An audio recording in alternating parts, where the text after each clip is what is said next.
Hi friends, welcome back to Maggie's kitchen.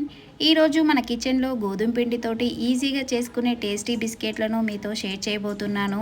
ఈ బిస్కెట్లు కరకరలాడుతూ చాలా టేస్టీగా ఉంటాయండి. ఇంట్లో పిల్లలకి తినడానికి ఏమీ లేనప్పుడు కానీ లేదంటే ఈవినింగ్ స్నాక్స్గా కూడా ఇలా చేసి పెట్టండి, చాలా ఇష్టంగా తింటారు. పిల్లలే కాదండి, పెద్దవారికి కూడా చాలా బాగా నచ్చుతుంది ఈ బిస్కెట్స్. అండ్ చేయడం కూడా చాలా ఈజీ. మరి ఈ గోధుమ పిండి బిస్కెట్లని ఈజీగా ఎలా చేసుకోవాలో చూద్దాం రండి. ముందుకైతే ఒక మిక్సింగ్ బౌల్ తీసుకొని అందులోకి 2 కప్పుల వరకు ఆశీర్వాద్ గోధుమ పిండిని తీసుకోండి.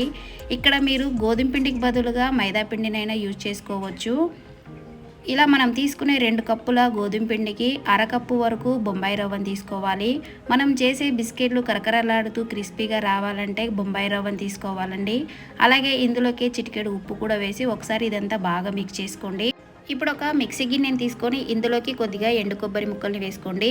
మీరు కావాలంటే ఎండు కొబ్బరిని తురిమైనా తీసుకోవచ్చు. ఇలా ఎండు కొబ్బరిని వేయడం వల్ల బిస్కెట్స్ అనేది తినేటప్పుడు చాలా బాగుంటుందండి.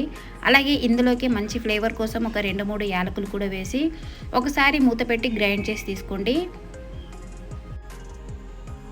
చూడండి, ఇలా ఒక్కసారి గ్రైండ్ చేసి తీసుకున్నాక ఇప్పుడు ఇందులోకి చక్కెరని తీసుకుందాము. ఇక్కడ చక్కెర వచ్చేసి మనం తీసుకున్న 2 కప్పుల గోధుమ పిండికి 3/4 కప్పు వరకు పంచదార స్వీట్ కరెక్ట్గా సరిపోతుందండి. మీరు ఒకవేళ స్వీట్ ఎక్కువగా తినేవారైతే మరొక 2 టేబుల్ స్పూన్ ఎక్స్ట్రా యాడ్ చేసుకోండి. ఇప్పుడు దీనిని కూడా ఇలా మెత్తగా గ్రైండ్ చేసి తీసుకోవాలి. ఇలా గ్రైండ్ చేసుకున్న చక్కెర పొడిని కూడా ఇప్పుడు ఈ పిండిలోకి వేసేసుకోండి.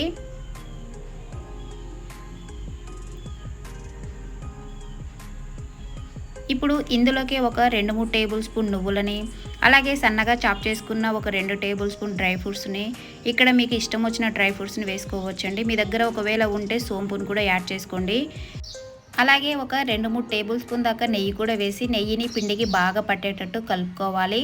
మీరు ఒకవేళ నెయ్యికి బదులుగా ఆయిల్ కూడా తీసుకోవచ్చు. ఒకవేళ ఆయిల్ని తీసుకునేవారైతే ఆయిల్ని బాగా హీట్ చేసి తీసుకొని కలుపుకోండి. నెయ్యిని పిండి మొత్తానికి ఇలా బాగా పట్టించినాక ఇప్పుడు ఈ పిండిల నుంచి కొద్దిగా పిండిని తీసుకొని ఇలా ప్రెస్ చేసి చూడండి. ఇలా ముద్దలా ఫామ్ అవ్వాలి. ఇలా ముద్దలా ఫామ్ అవ్వలేదంటే మరొక 1 టేబుల్ స్పూన్ నెయ్యిని కానీ ఆయిల్ కానీ వేసి కలుపుకోండి. ఇప్పుడు ఇందులోకి ఒకటేసారి కాకుండా కొద్దిగా నీళ్ళని పోసుకుంటూ పిండిని చపాతీ ముద్దలాగా కలుపుకోవాలి. నేను మరీ చెప్తున్నానండి, వాటర్ మనకి ఇక్కడ తక్కువగానే పడుతుంది. సో చూసి యాడ్ చేసుకోండి. చూడండి, మరీ సాఫ్ట్గా కాకుండా మరీ గట్టిగా కాకుండా ఇలా సెమీ సాఫ్ట్గా కలుపుకోవాలి పిండిని.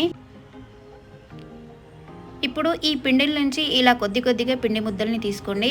ఇప్పుడు ఒక పిండి ముద్దని ఇలా ఏదైనా చపాతీ పీట మీద ఇలా రోల్ చేసి తీసుకోవాలండి. ఇక్కడ రోల్ చేసేటప్పుడు పొడి పిండిని కానీ దేనిని కానీ మనం డస్ట్ చేయాల్సిన పని లేదు, మనకి ఏం స్టిక్ అవ్వదండి. ఇలా సమానంగా రోల్ చేసుకున్నాక ఇప్పుడు ఒక నైఫ్ తోటి ఇలా కట్ చేసుకోవాలి. ఇలా 1 ఇంచ్ గ్యాప్ తోటి కట్ చేసుకోండి. నేను ఇక్కడ కొంచెం క్రాస్గా కట్ చేసుకుంటున్నాను. మీరు కావాలంటే స్ట్రైట్గానే కట్ చేసుకోవచ్చు, లేదంటే చపాతీలాగా రోల్ చేసుకొని స్క్వేర్ షేప్లో అయినా కట్ చేసి తీసుకోవచ్చు.